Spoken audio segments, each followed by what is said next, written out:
friends, and welcome to the CUInsight Network podcast. My name is Lauren Culp. I'm the publisher and CEO at CUInsight.com, and it's my job on this show to have conversations with the thought leaders who support the credit union community. We get to identify issues that are affecting credit unions and talk about best practices that exist so that we can all gain a few nuggets and learn from one another and ultimately improve our credit unions. My guest on today's show, actually a return guest. So excited to have him here. John Janclaes, the president at Nymbus CUSO, is joining me. John, thanks so much for being back. Lauren, it's nice to join you again, and I'm coming to you from beautiful Las Vegas. Ooh, amazing. Well, I am up here in Madison, Wisconsin, where it is still cold. So hopefully spring is around the corner.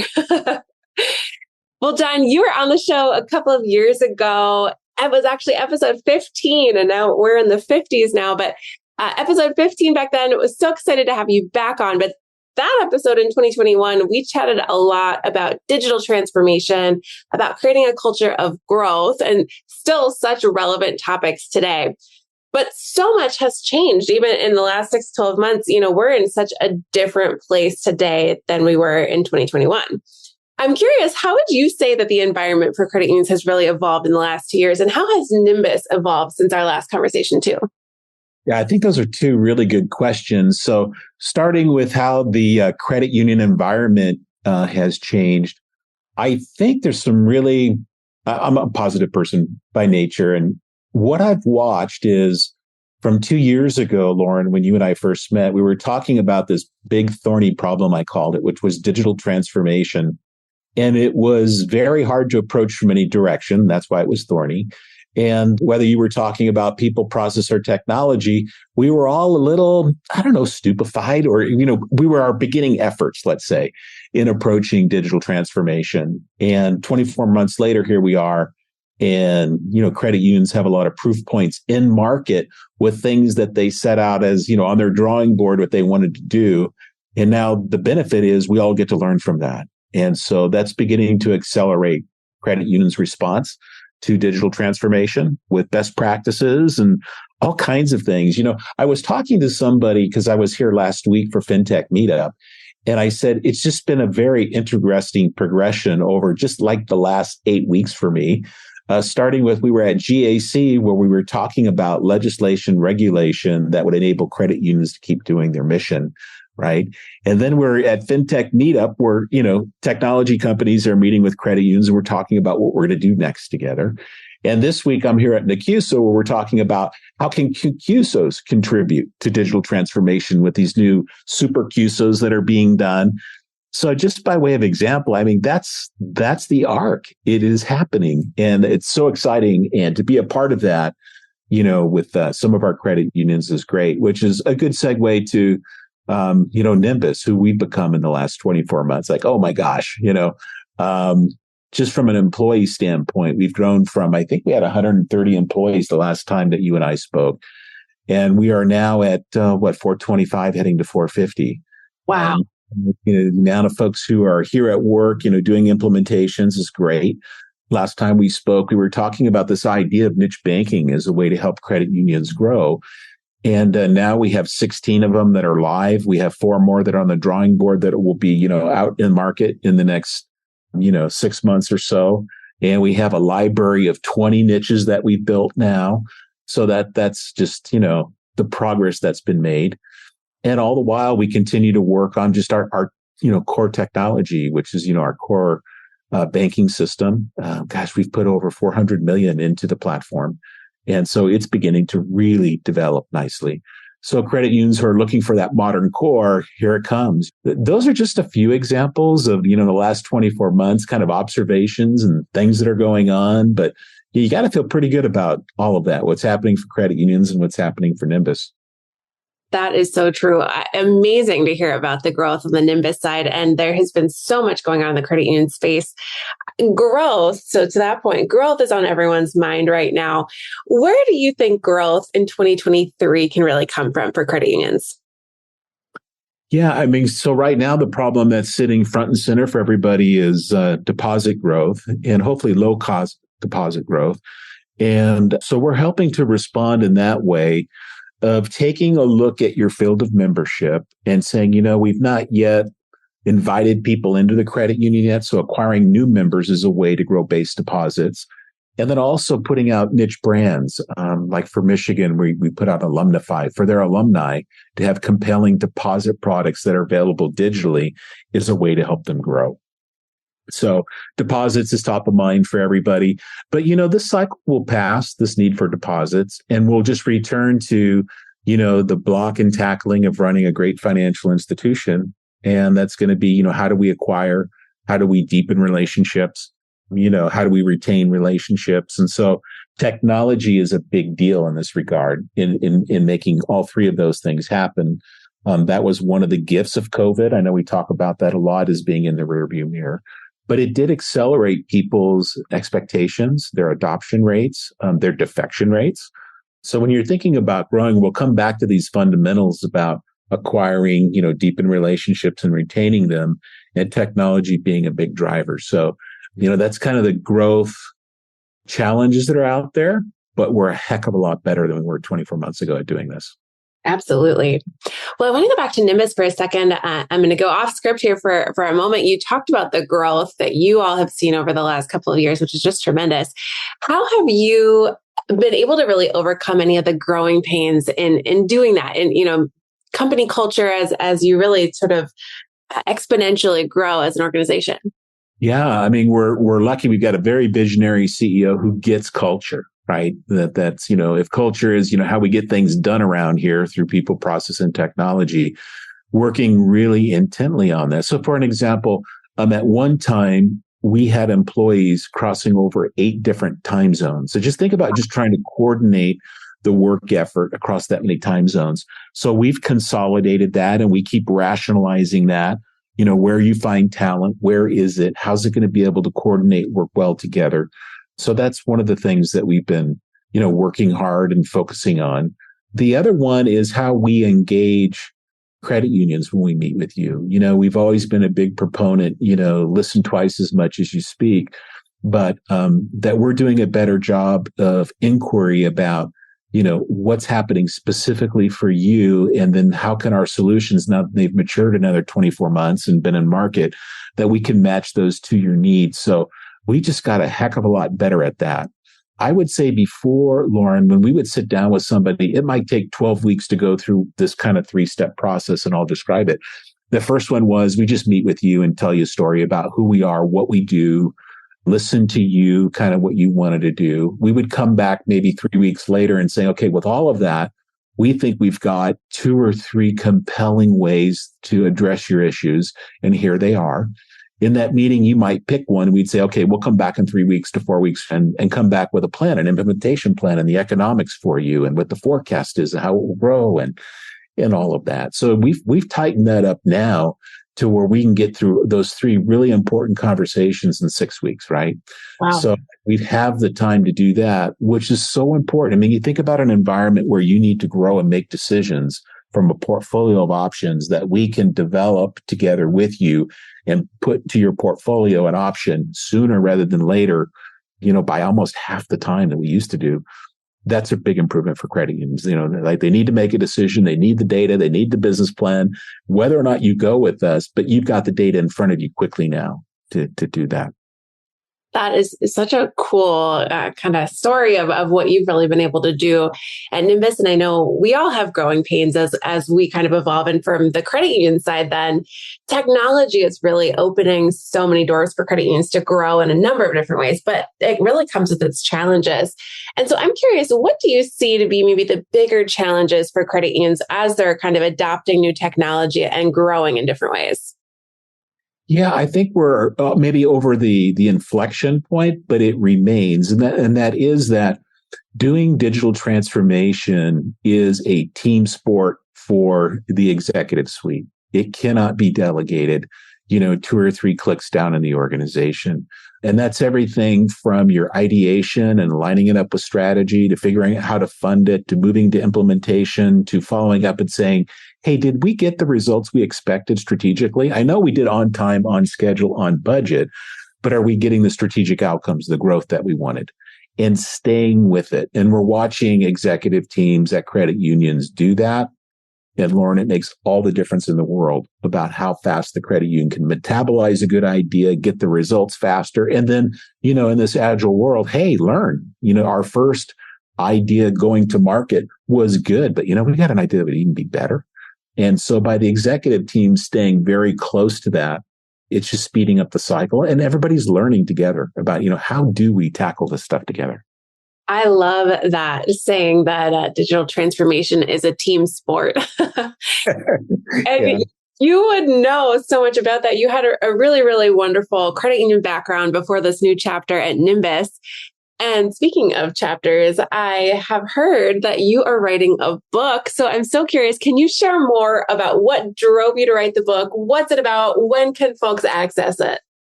Well, thank you. So it's an obsession that has been on my mind. You mentioned back at Partners, we did some technology pushes and we called it 4X. Can we bring 4 times the value to our members 4 times quicker, right?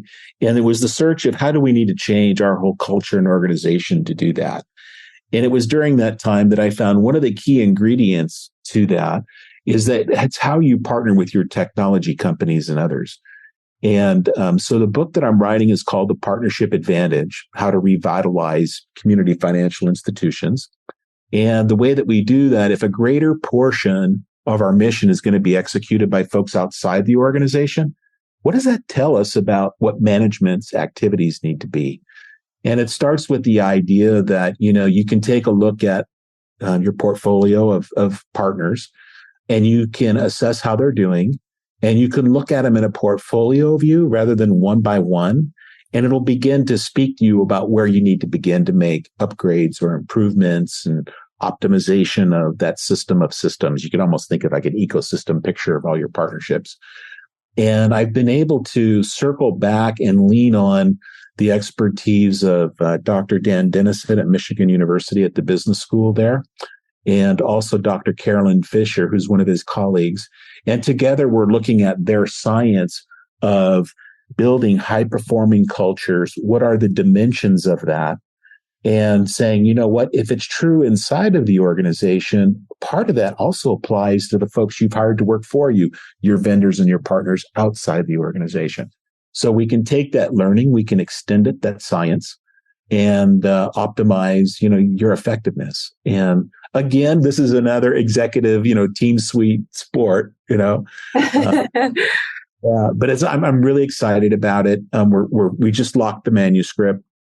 So now it's all about polishing it and getting it ready to be, out to market, maybe July, August, something like that. The book will be out. That is so cool. Well, we are going to link to wherever it can be available, wherever folks can access it. But we'll definitely put that name here in the show notes so folks can get access to it. And we'll be sure to share it again once it's available. I love the story behind why you're writing it. And I think there are so many kind of important takeaways from the power of really partnering with folks to be able to bring technology or bring new things to members that we haven't been able to do on our own. And so when a credit union is looking at partnering with a new vendor, or maybe we could say just establishing a partnership with an industry partner, are there any things you think that they should really be on the lookout for?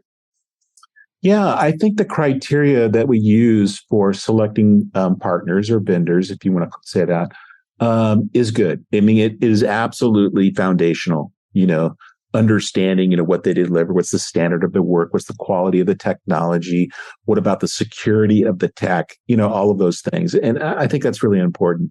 But I think sometimes where we have a miss is if we don't spend enough time and alignment on mission, vision, where we're going. How will we work together? Like, what is our shared process for getting our shared work done together? Also about how do we make sure that you can get so down in the weeds on some of this work that we never lose our view of the member, right? That collectively, both, Nymbus and our partnering credit union, we're looking at the member and what's the impact of what we're doing? Are we delighting the member? Are we really satisfying their needs? Where are we going to get better? And you can see how sometimes that can get left on the table because we get so focused on implementation and upgrades. So I think that's just what we've learned, and it's just what works. So we're just learning a lot about that. That is so good. I think such an important thing for folks to think about. And as the world around us changes, maybe we'll be doing another one of these podcast episodes 2 years from now. We just did the last one 2 years ago.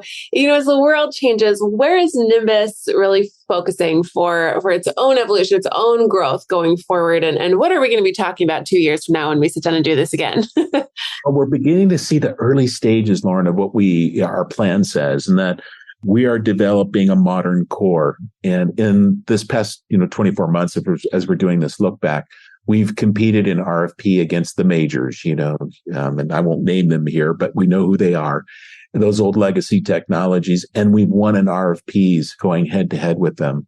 And now our new core will be in market in 2024. So folks, again, will be able to see, okay, better tech. Let's see if the implementation goes well. Let's see in market what improvements can be had. So we're really excited about that.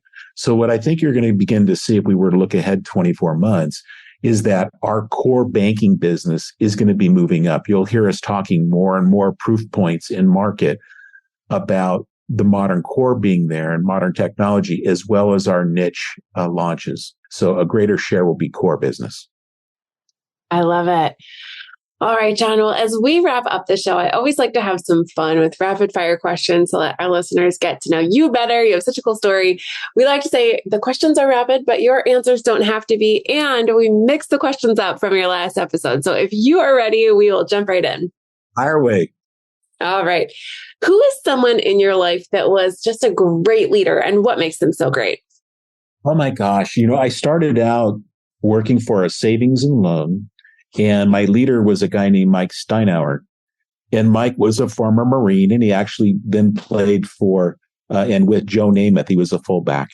And he was just this big, gruff guy, but he had a kind heart. And I needed a lot of polishing and a lot of work as a young executive. And what I appreciated about him is he really took a vested interest in you. And sometimes it may be tough love because Mike was kind of gruff, but he would say, hey, that just doesn't work. You got to stop that, right? In favor of, and you need to do this. Now let's work on that together. But he was just so connected to you and watching you and coaching you, sometimes with some tough love. But I needed it at that time. There was a lot of things that I needed to work on. So I always appreciated his approach. Yeah. That's awesome. The book Radical Candor comes to mind. And I think that's something that they talk about too, really direct feedback in it. I love that. Such a gift. If you are going to splurge on something, so you want to treat yourself, what is something you might spend a little bit on? Oh my gosh, it would be experiences. Let's see, what would be a one in recent memory? Okay, so some friends and us came to Las Vegas to see Sting. And so we got to catch up with friends, of course, have good dinners here and see a great concert. And so if I'm going to splurge, it's going to be about some kind of experience with friends and family. Amazing. What a good thing to splurge on. All right, this is a new random question. We're going to test it out on you. You have traveled a lot for work. What city are you most excited to visit when you're going to a conference? What city is it that when a conference is there, you're like, yes, this is one I'm excited to go to? Oh, you're going to push me on this. I do travel a lot and I see a lot of places. But if I had to say right now, I love Chicago. Okay. I love the buzz of the city. I love the food. I love the music. I am in particular just drawn to people from the Midwest for whatever reason. If I were to look at, that half dozen people who are your good friends, they're from the Midwest. So there's just something about the magic of Chicago, the hustle and bustle of it. It just, I like it. It fits for me. I love that. That's amazing. It's cold though in the winter. So we visit, the Midwest. So we visit on certain months. Right. Maybe it builds character or something. Well, what is a book that you think just everyone should read? I read a lot. I would say Time, Talent, Energy is the title of the book. It was written by a group of Bain & Company partners. And they begin to notice that the companies that really perform well, I mean like 30, 40% more returns, are companies that really manage those three things very well. And the book goes into great detail as a leader, how to think about managing time in your organization to help it get ahead of it. Because, that's the constraint, right? Is always time, and how to manage talent differently with some of the new insights that we have. And they talk about somebody who transcends just being not only a servant leader, but an inspirational leader. And what do we mean by, inspiration? And so they spend some time on that. So time, talent, and then energy. That actually the job of a leader is to elevate the energy in the organization and make it rise, and then focus it to a part of the mission.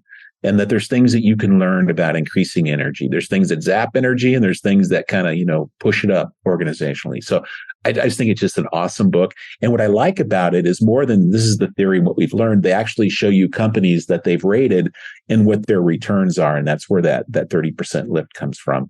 It is as if I remember reading in the book, Lauren, it said, there's one team that goes to work and on Thursday at noon, they can go home because they got the mission done. The team is not inspired, that doesn't manage energy well, has to work till Saturday to noon to get the same results.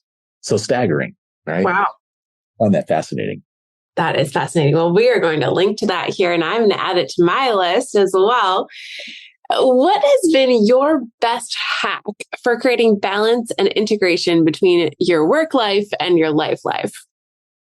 Well, I'm really fortunate in that one of my passions is a lifestyle thing, right? So we're big into equestrian sports, and we're fortunate to live at a place where the horses are on property and we have some training arenas. So, for me to get away, my hack is I walk out the back door and, it begins. Some of it's a lot of work, like mucking stalls and doing stuff like that. But certainly I do get away from all things Nymbus just by walking out my back door. And that's a huge passion. That's amazing. All right. Well, we're going to link to everything we talked about today in the show notes. We're excited to see your book come out in a couple of months. We can link to that too. My last question for you today, though, is do you have any final thoughts you'd like to share or final asks of our listeners today?